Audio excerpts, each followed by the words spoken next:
حامدا للہ تعالی اولا و ثانیا ولعنان ثناء الیہ ثانیا والصلاة والسلام علی افضل رسل محمد وآلہ مسلیا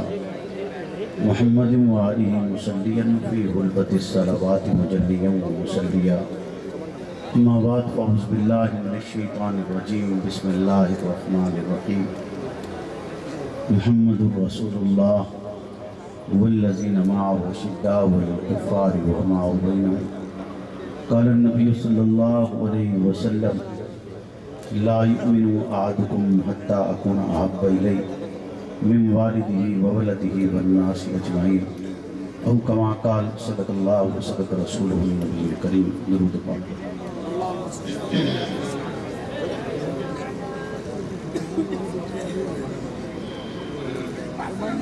اللہم صلی علی محمد معدن الجود والکرم منبع الحلم والحکم وآلہ وسلم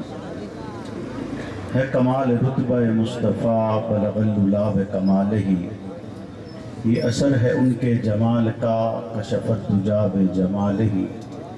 کسی ایک ادا کی تو بات کیا حسنت جمیع و خصالہ وہ جس نے خدا کا پتہ دیا صلو علیہ وآلہ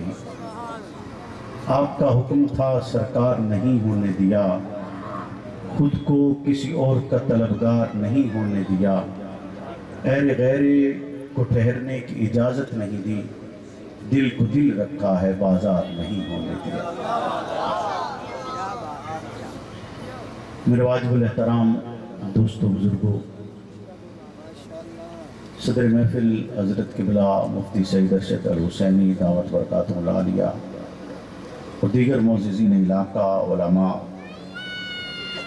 آج آپ کے اس پروگرام میں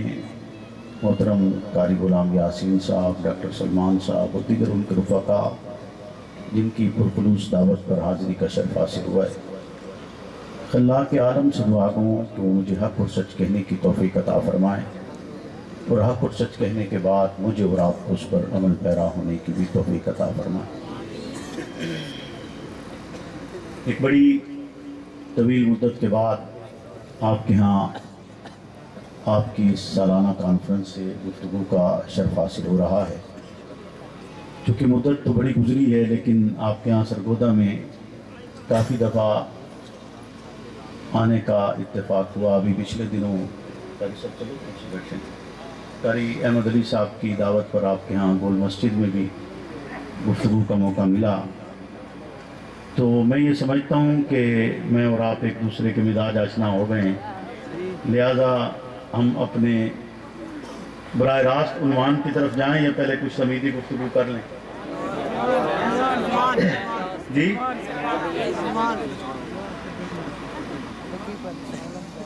چونکہ یہ پروگرام اور اس کا عنوان رسالت مآب حضرت محمد رسول اللہ صلی اللہ علیہ وسلم کی ختم نبوت کے ساتھ منون ہے اور آپ تمامی حضرات اس یقین کے ساتھ یہاں پر موجود ہیں کہ خلاق عالم کی سرزمین پر اللہ کا آخری پیغمبر و رسول وہ محمد رسول اللہ صلی اللہ علیہ وسلم کی ذات بابرکات ہے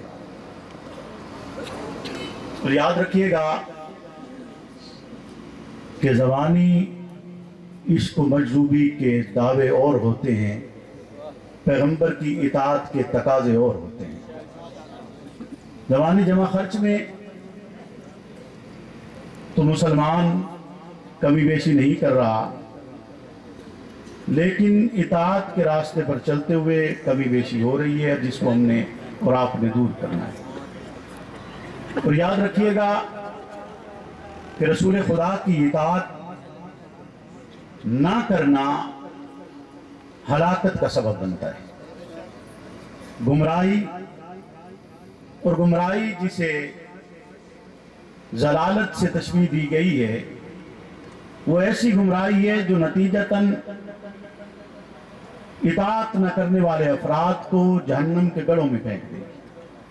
اور جس سے نکلنے کے لیے ان کے پاس کوئی چارہ موجود نہیں ہے۔ آپ لفظی اعتبار سے جتنا مرضی دعویٰ کرتے رہیں اور یہ کہتے رہیں کہ آپ کو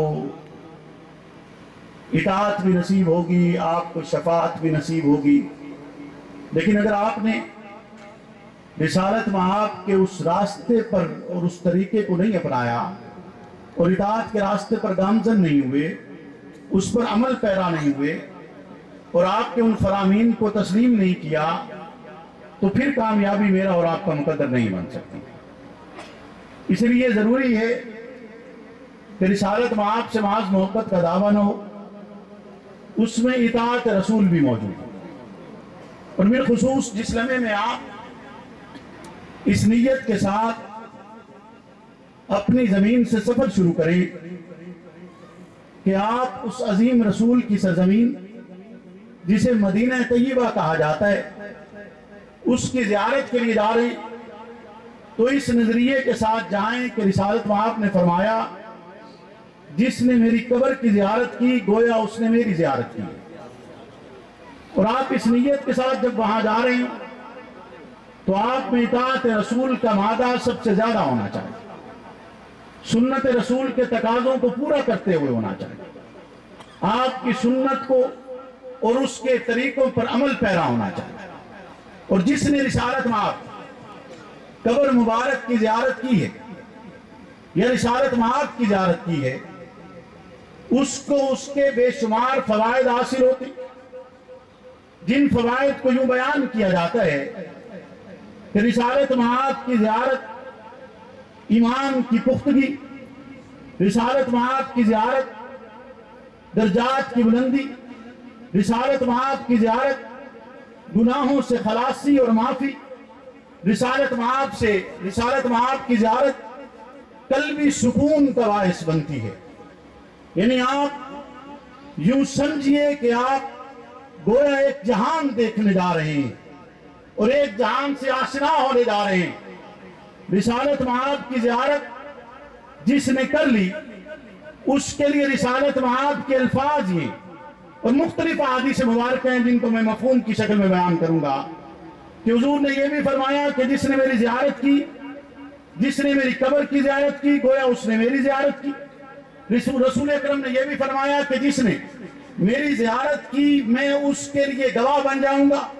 رسول اکرم نے یہ بھی فرمایا کہ جس نے آپ کی زیارت کی آپ اس کی شفاعت بھی کریں گے۔ حضور نے یہ بھی فرمایا کہ جو خالص نیت کے ساتھ صرف آپ کی زیارت کے لیے سفر کر کے گیا، رسالت مآب کہتے ہیں کہ مجھ پہ واجب ہو گیا کہ میں اس کی شفاعت قیامت کے دن کروں۔ علامہ زرقانی لکھتے ہیں کہ جس شخص نے رسالت مآب کی زیارت کر لی اور حضور اس کی شفاعت کے لیے اعلان فرماتے ہیں، وہ شفاعت مختلف درجوں میں ہو۔ ایک درجہ اس کا یہ کہ معاشر کی ہولناکی ختم کر دی جائے، کم ہو جائے اس سے۔ دوسرا اس کا درجہ یہ کہ بغیر حساب و کتاب کے جنت میں داخل ہو جائے۔ تیسرا درجہ اس کا یہ کہ جنت میں داخل ہونے کے بعد آپ کی شفاعت کے بدولت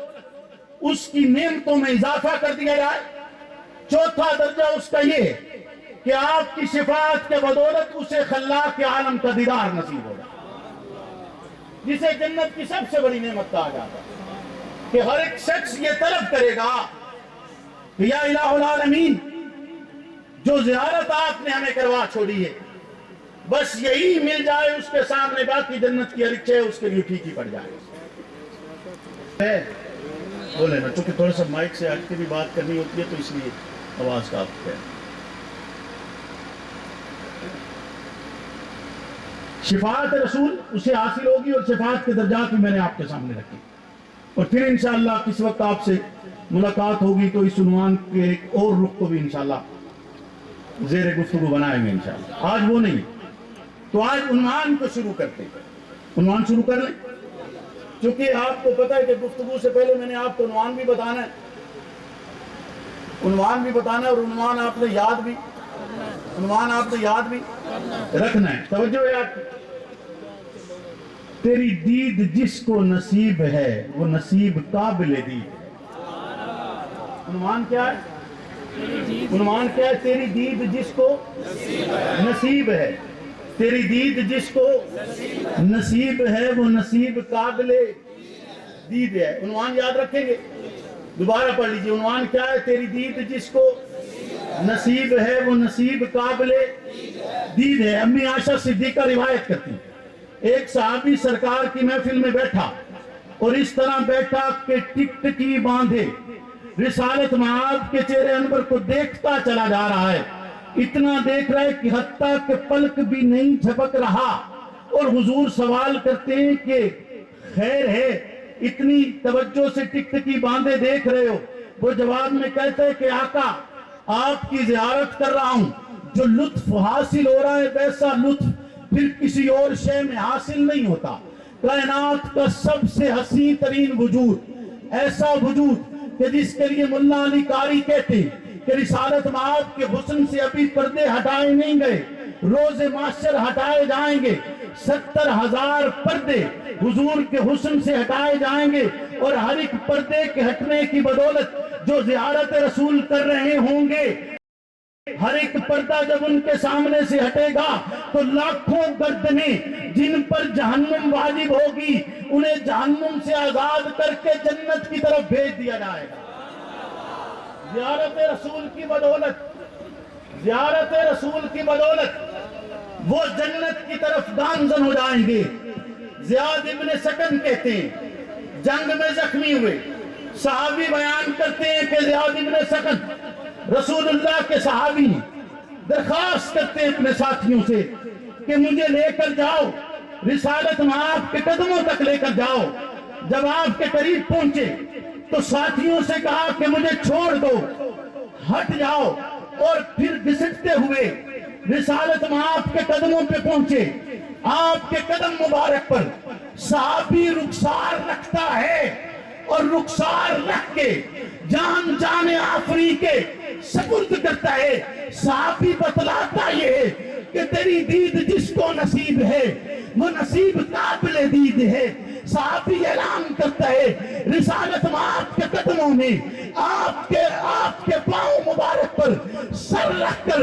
جان دینا سعادت سمجھتا ہے، آپ کو دیکھنا عبادت سمجھتا ہے. صحابہ رسالت معاد کے رخ انور کی زیارت کو عین عبادت سمجھا کرتے تھے. حتیٰ کہ آپ کے دنیا سے رخصت ہو جانے کے بعد آپ کے حجرہ شریفہ کے دیواروں کے قریب آ کر رویا کرتے، زاروں قطار آنسو بہایا کرتے. جابر بن عبداللہ روایت کرتے ہیں کہ ہم اتنے آنسو بہاتے اور یہ صدا لگاتے کہ یہی تو وہ مقام ہے جہاں آپ ہم سے رخصت ہو گئے تھے، جہاں آپ ہم سے جدا ہو گئے تھے. صحابی اعلان کرتے ہیں، زاروں قطار روتے ہیں. اعلان یہی ہے کہ وہ نصیب قابل دید ہے، وہ نصیب قابل دید ہے. تیری دید جس کو نصیب ہے وہ نصیب قابل دید ہے. صحابی رسول حضرت عبداللہ ابن عمر کی عادت مبارکہ ہے کہ جب بھی مدینہ سے باہر جاتے، جب واپس آیا کرتے، سب سے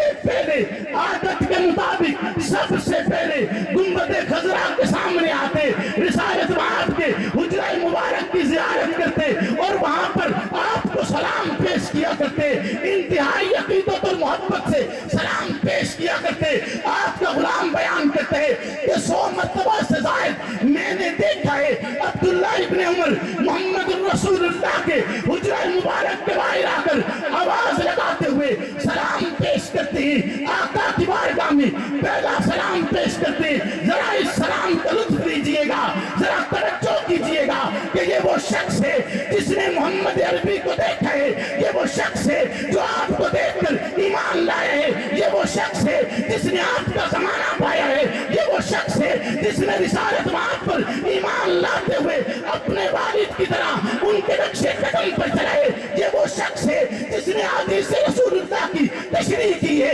یہ وہ شخص ہے جس نے امت کو ہدایت کے راستے پر گامزن کی ہے. اس کی صدا دیکھیے، اس کا انداز دیکھیے، اس کا رسالت معاد کی بارگاہ میں پہنچنا دیکھیے، عقیدت دیکھیے کہ تیری دید جس کو نصیب ہے وہ نصیب قابل دید ہے. عبداللہ ابن عمر رسالت معاد کی بارگاہ میں آواز لگاتے ہوئے سلام پیش کرتے ہیں. پہلے رسالت معاد کی بارگاہ میں عقیدت سے سلام ہے، پھر الفاظ ادا کرتے ہیں السلام علیکہ یا ابا بکر الصدیق، اور پھر اگلے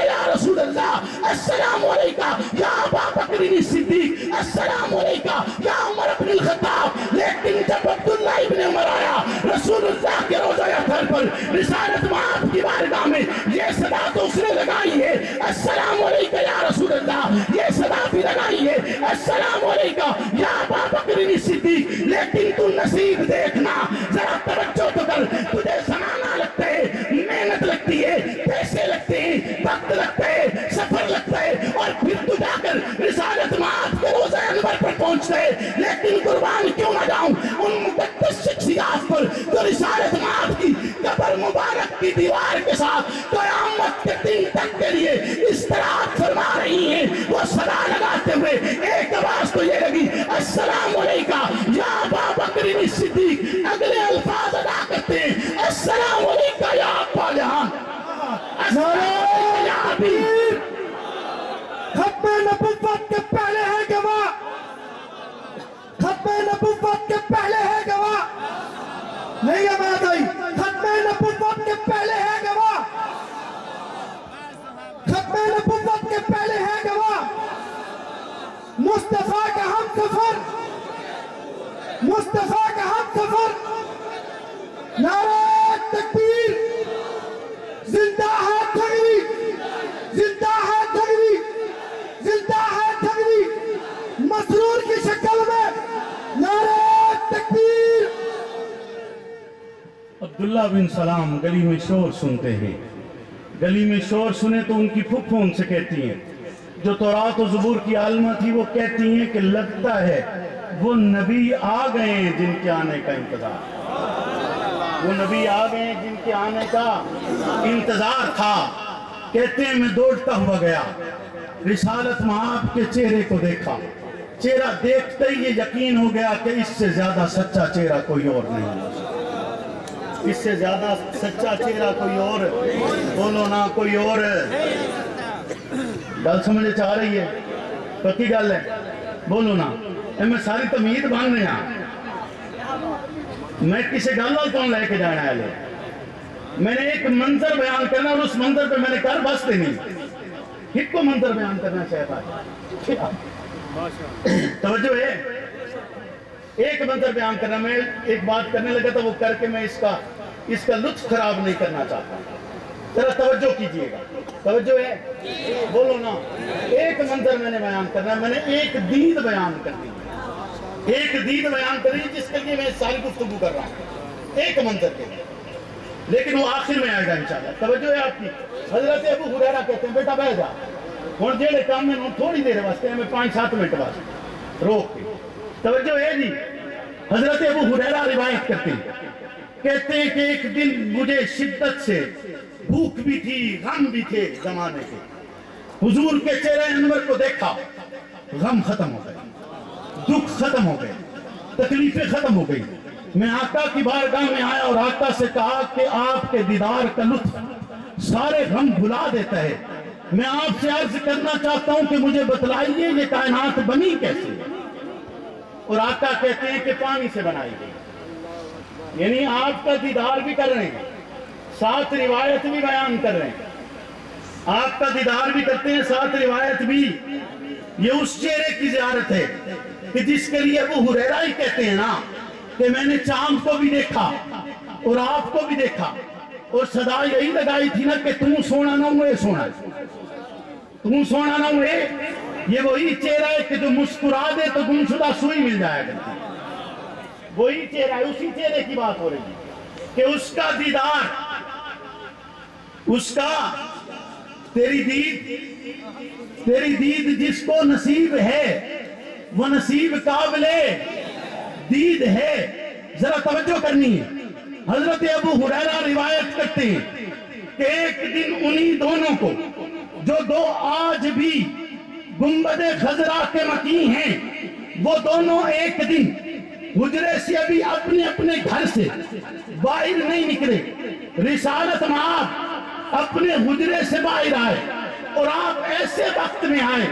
جس وقت میں آپ کبھی نہیں آیا کرتے تھے، ایسے وقت میں آئے جس وقت میں آپ کبھی نہیں آیا کرتے تھے، آپ ایسے لمحے میں آئے، رسالت مآب کی عادت مبارکہ تھی جو روٹین حدیث کی کتابوں سے ملتی ہے کہ آپ فجر کی نماز پڑھایا کرتے، اس سے پہلے کے اعمال، پھر اس کے بعد آپ بیٹھا کرتے اشراق تک، پھر آپ اپنے گھر تشریف لے جایا کرتے، اور وہ وقت کچھ لمحات آپ اپنے گھر والوں کے ساتھ گزارا کرتے. ہو سکتا ہے کہ وہی لمحات ہوں جن میں حضور کبھی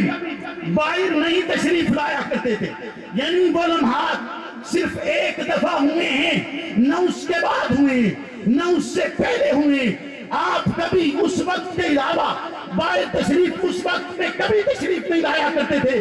ابو ہریرہ روایت بیان کرتے ہیں حضور باہر تشریف لائے، آپ باہر آئے، سب کو پتہ ہے، صحابہ تو ہر لمحے اس بات پر نشاور جایا کرتے تھے کہ ہمیں وہ لمحہ میسر آ جائے جس میں آقا کی دیدار نصیب ہو، آقا کی زیارت نصیب ہو، آقا کا ملنا نصیب ہو، آقا کی محفل نصیب ہو. وہ تو لمحات، وہ ایک ایک لمحہ گن گن کے گزارا کرتے، وہ چوکھٹوں پہ بیٹھ کے انتظار کیا کرتے، وہ لمحات کا ان پلوں کے لیے سفر کیا کرتے، مشقتیں برداشت کیا کرتے، اپنے سارے کام نپٹا کر اس محفل میں پہنچنے کی کوشش کیا کرتے. صحابہ کو پتا چلتا تو کتنے افراد اس لمحے میں مسجد نبوی کا سین بھر دیتے، کتنے افراد ہوتے جو اس لمحے میں آقا کی بارگاہ میں پہنچتے کہ آقا ایسے وقت میں آئے ہیں جس میں پہلے کبھی نہیں آئے، ایسا ہوا کبھی نہیں تھا. صحابہ کو کوئی اطلاع نہیں ملی، حضور باہر تشریف لائے، حضور مسجد نبوی میں باہر تشریف لاتے ہیں. ذرا توجہ کرنا، دوسری طرف ایک دروازے سے ابو بکر آتا ہے، دوسرے دروازے سے عمر ابن خطاب آتا ہے. رسالت مآب موجود ہیں، ابو بکر ہے، عمر فاروق موجود ہیں، یعنی تین افراد ہیں. حضور سوال کرتے ہیں عمر بن خطاب سے، میں ابو بکر کا سوال اور اس کا جواب بعد میں بتانا چاہتا ہوں. اگرچہ سوال پہلے ابو بکر سے ہوا ہے جو کہ پہلا وہی ہے، لیکن میں ان کا جواب بعد میں بتانا چاہتا ہوں. پہلے جواب ابو حضرت عمر بن خطاب کا بتلانا چاہتا ہوں کہ عمر بن خطاب سے حضور پوچھتے ہیں عمر کیسے آئے ہو، اور جواب میں عمر بن خطاب کہتے ہیں بھوک لگی ہوئی ہے. بھوک لگی ہوئی ہے. ذرا توجہ کرنا.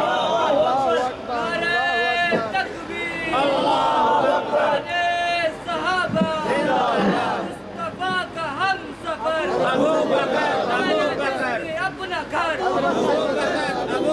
ہم سفر گلی نگر بھوک لگی ہوئی ہے. توجہ ہے، بھوک عمر بن خطاب کو بھی لگی ہوئی تھی، بھوک ابو بکر کو بھی لگی ہوئی تھی. یوسف علیہ السلام کے حسن کا قصہ یہ بیان کیا جاتا ہے کہ وہ مصر میں تخت لگا کے بیٹھا تھا. قحط کے زمانے میں لوگ ان کے چہرہ دیکھا کرتے تھے تو ان کی بھوک مٹ جائے گا، اور رسالت مآب کے جانثار جب آپ کو دیکھا کرتے تھے تو ان کی بھوک بھی مٹ جائے گا، ان کی بھوک بھی مٹ جایا کرتی. دونوں افراد موجود ہیں، جواب یہی تھا کہ بھوک لگی ہوئی، اور بھوک لگی ہوئی. حضور ایسے وقت میں باہر آئے جو اس سے پہلے آپ تشریف نہیں لایا کرتے، یعنی آپ کو نور نبوت اطلاع ملی کہ عمر بھی چوکھٹ پہ کھڑا ہے، ابو بکر بھی کھڑا ہے، اور دونوں کو بھوک لگی ہوئی. آپ کا چہرہ دیکھنا چاہتے ہیں، نہیں سمجھے؟ آپ کا چہرہ دیکھنا چاہتے ہیں، آپ کی زیارت کرنا چاہتے ہیں. حضور ایسے وقت میں باہر آئے،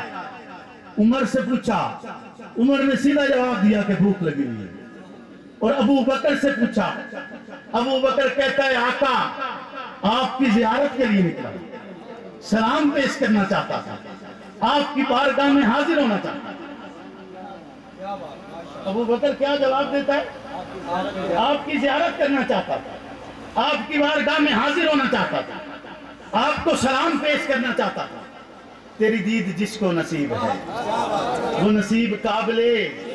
بولو نا، تیری دید جس کو،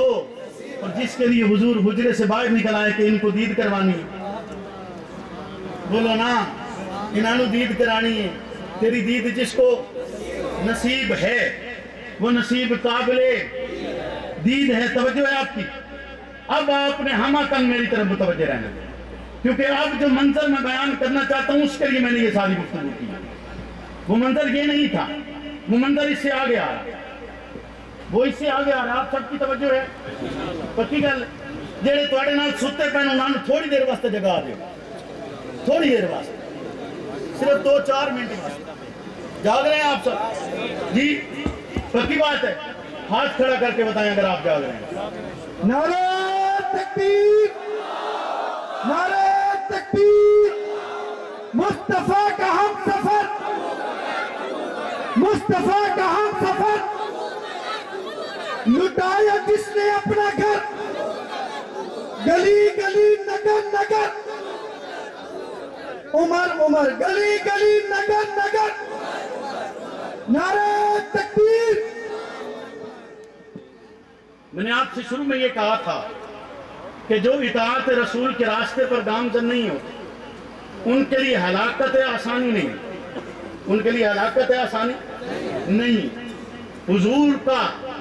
اپنے اطاعت گزاروں کو دیکھتے اپنی اطاعت گزاروں کو دیکھتے ہوئے کیا عالم تھا، آپ کے اطاعت گزاروں کا آپ کو دیکھتے ہوئے کیا عالم تھا۔ بس ایک منظر آپ کے سامنے رکھنا ہے اور اس یقین کے ساتھ رکھنا ہے کہ آپ اس منظر کو رسالت میں آپ کی اطاعت سمجھتے ہوں گے اور سمجھتے رہیں گے اور اس کا پرچار کرتے رہیں گے اور ان لمحات کو بیان کرتے رہیں گے کہ رسالت میں آپ کے چہرے انور پر جو خوشی تھی ویسی خوشی صحابہ کہتے ہیں ہم نے اس سے پہلی نہیں دیکھی، اور جو حسن کی آپ کے چمک تھی ہم نے وہ چمک بھی اس سے پہلے نہیں دیکھی، جو اس لمحے میں لذت تھی ہم نے ویسی لذت بھی اس سے پہلے محسوس نہیں کی۔ صحابہ بیان کرتے ہیں حضور اپنے حجرہ اقدس سے باہر اپنے دروازے کی چوکھٹ پہ کھڑے ہیں، آپ آگے نہیں آئے، پیچھے نہیں گئے، وہیں پر اسی چوکھٹ پہ کھڑے ہیں اور اپنی پوری توجہ کے ساتھ اپنے جانثاروں کو دیکھ رہے ہیں، اور آپ کے جانثار اس لمحے میں نماز میں مشغول ہیں۔ ذرا توجہ کیجئے گا، ذرا خیال کیجئے گا، یہ لمحہ ضائع کرنے کا لمحہ نہیں ہے، اطاعت رسول کا لمحہ ہے، وہ لمحہ جس کے لیے اصحاب رسول تپتی ہوئی ریت پر لٹائے گئے، وہ لمحہ جس کے لیے ان کے سینوں پر پتھر رکھے گئے، وہ لمحہ جس لمحے میں انہیں انعام دیا جا رہا ہے، انہیں نوازا جا رہا ہے۔ رسالت میں آپ کی وہ مسکراہٹ حسین نہیں مسکراہٹ، ایسی مسکراہٹ کہ جس کے سامنے کائنات کے خزانے ہیچ پڑ جائیں، ایسا ایسا ایسا مسکرانا کہ جس کے سامنے ہفت اقلیم کچھ بھی حیثیت نہیں رکھتا، ایسا مسکرانا کہ جس کے سامنے جنت کی مثال بھی نہیں دی جا سکتی۔ اس مسکرانے کو دیکھنے والی نگاہیں اصحاب رسول اتنی ہیں کہ تیری دید جس کو نصیب ہے وہ نصیب قابل دید ہے۔ حضور مسکرا رہے ہیں، روزہ اپنے حجرہ مبارکہ کی چوکھٹ پہ کھڑے ہیں، صحابہ نماز میں مشغول ہیں، حتیٰ کہ صحابہ بعض اوقات ایسا بھی ہوتا نماز پڑھتے ہوئے آقا دو جہاں کو تکتے رہتے، آقا دو جہاں کو دیکھتے رہتے، اب اس لمحے میں نماز میں مشغول ہیں، حتیٰ کہ صحابہ کہتے ہیں ہم نے جب وہ منظر دیکھا ہم اتنے مشغول ہو گئے، ہمیں یہ لگا کہ اب ہماری نماز ٹوٹ جائے گی، نماز ختم ہو جائے گی، نماز چلی جائے گی، نماز قضا ہو جائے گی، اور اسی لمحے میں وہ دو قدم پیچھے ہٹا۔ ذرا توجہ کیجئے گا، ذرا اس منظر کو نگاہوں کے سامنے کو لائیے، حجرہ شریفہ کو لائیے، گنبد خضرا کو لائیے، ریاض الجنہ کو لائیے، رب کی زمین پر رب کے رسول کا مسکرانا ذرا نگاہوں میں لائیے، اور ریاض الجنہ کی اس سرزمین پر مسجد نبی کے اندر قائم کھڑی ہوئی اس جماعت کو لائیے، اور اس جماعت کا سربراہ، اس جماعت کا امام، اس جماعت کا رہبر، اس جماعت کا پیشوا، اس جماعت کا مقتدا امام الصحابہ ابو بکر کو لائیے، جو مصلی نبی پہ کھڑے حضور دیکھ کر مسکرا رہے ہیں۔ نعرہ تکبیر، محمد ہمارے، محمد ہمارے، محمد ہمارے، مصطفیٰ کا ہم سفر، مصطفیٰ کا ہم سفر، لٹایا جس نے اپنا گھر، نعرہ تکبیر۔ وہ مسکرانا مسکرانا کس بات کا تھا؟ وہ خوشی کس بات کی تھی؟ وہ خوشی اطاعت رسول کی تھی۔ رسول خدا دیکھ رہے ہیں اس دنیا سے جا رہا ہوں، پر جماعت جہاں کھڑی کی تھی وہیں پر کھڑی ہوئی ہے۔ جماعت جس کی ابتدا میں کھڑی کی تھی اسی کی ابتدا میں کھڑی ہے، اسی طرح نماز پڑھ رہے ہیں، رب کی بارگاہ میں سجدہ ریز ہو رہے ہیں، اسی کے سامنے جھک رہے ہیں جس کے سامنے جھکنا سکھایا تھا، اسی کے پیچھے اسی کے ساتھ جھک رہے ہیں جس کے لیے اس نظام کو، جس کو یہ کہا تھا کہ رہوں امتی بھی امتی ابو بکر، اسی کے ساتھ جھک رہے ہیں جسے خلیفہ بنائے۔ اگر ذرا توجہ کیجئے گا، آقا کا مسکرانا یہ نہیں بتاتا کہ امام ابو بکر کو ماننا ہے، آقا کا مسکرانا یہ نہیں بتلاتا کہ خلیفۃ الرسول ابو بکر ہے، آقا کا مسکرانا یہ نہیں بتلاتا کہ جانشین رسول ابو بکر ہے، آقا کا مسکرانا یہ نہیں بتاتا کہ وہ خلیفہ بلا فصل ہے، آقا کا مسکرانا یہ نہیں بتاتا کہ وہ اس مسلح پر رسالت معاد کے بعد اس منصب پر کھڑا ہوگا۔